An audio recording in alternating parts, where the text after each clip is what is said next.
Good evening, everyone. Connecting with you today for two reasons.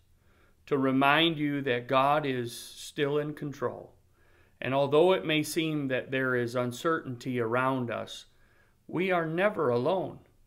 We have been given access to the God of everything as a result of His love for us and the provision made by Him through His death, burial, and resurrection.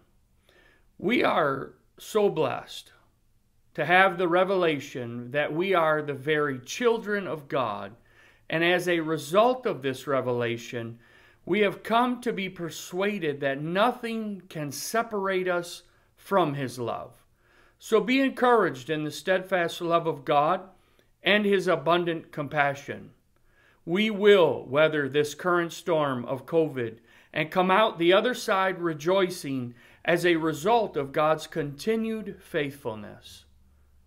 This is a time for us as the people of God to be reminded also that in the times of greatest desperation, the storms have always been calmed and peace has been restored when the people of God would remember their God and would turn to Him again. Now is such a time.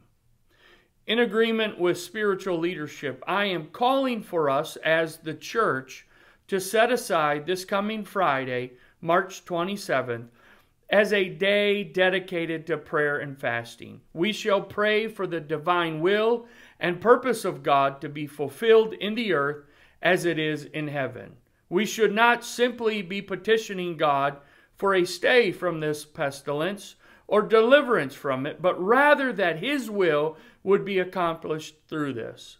We should be petitioning God for protection upon His people, for His provision for His people, and a demonstration of His power through His people that the world might again be turned to Him.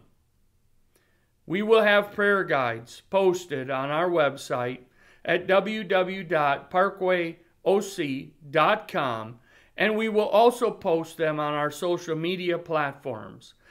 Please share these resources, as we would want as many as can join us, that they would join in agreement as we pray for God's will to be done both in our lives and through our lives.